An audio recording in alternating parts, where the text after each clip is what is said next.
عشق رسول اللہ صلی اللہ علیہ وسلم کا عجیب واقعہ۔ شیخ الاسلام حضرت علامہ ظفر احمد عثمانی رحمۃ اللہ علیہ فرماتے ہیں کہ میں اس زمانے میں حج کے مدینہ منورہ گیا۔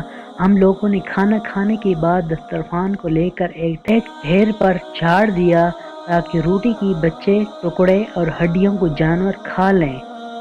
تھوڑی دیر کے بعد جب میں اپنے کمرے سے باہر نکلا تو یہ دیکھ کر حیران رہ گیا کہ ایک خوبصورت 9 سال کا بچہ ان ٹکڑوں کو چن چن کر کھا رہا ہے۔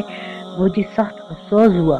بچوں کو ساتھ لے کر قیام گاہ میں آیا اور اسے پیٹ بھر کر کھانا کھلایا، کیونکہ میں اسی ہستی کی شہر میں تھا جو غریبوں کا ولی اور غلاموں کا مولا تھا۔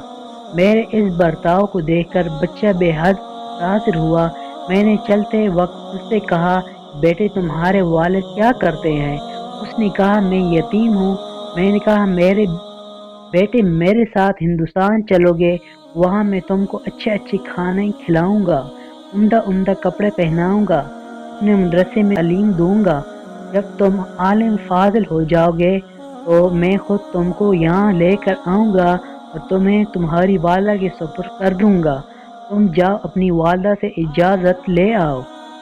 لڑکا بہت خوش ہوا اور اچھلتا کودتا اپنی والدہ کے پاس واپس گیا۔ وہ بیچاری بیوہ دوسروں بچوں کے حراسات سے پہلے ہی پریشان تھی۔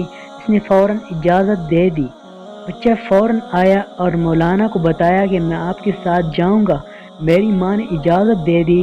پھر پوچھنے لگا کہ آپ کے شہر میں چلنے ملتے ہیں؟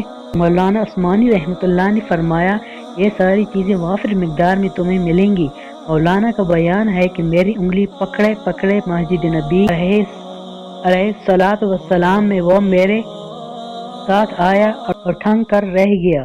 میرے سرکار دو عالم صلی اللہ علیہ وسلم کے روضہ مبارک کو دیکھا اور مسجد کے دروازہ کو اور پوچھا گیا کہ بابا یہ دروازہ اور روضہ بھی وہاں ملے گا؟ میں نے اس سے کہا، بیٹا اگر یہ وہاں مل جاتا تو میں یہاں کیوں آتا؟ لڑکے کے چہرے کا رل گیا۔ میری انگلی چھوڑی، بابا تم جاؤ، اگر یہ نہیں ملے گا تو میں ہرگز نہیں جاؤں گا۔ اس دروازے کو چھوڑ کر نہیں جاؤں گا، بھوکا رہوں گا، پیاسا رہوں گا۔ اس دروازہ کو دیکھ کر میں اپنی بھوک اور پیاس بجھاتا رہوں گا، جس طرح آج تک بجھاتا رہا ہوں۔ یہ کہہ کر بچہ رونے لگا اور اس کے عشق کو دیکھ کر میں بھی رونے لگ گیا۔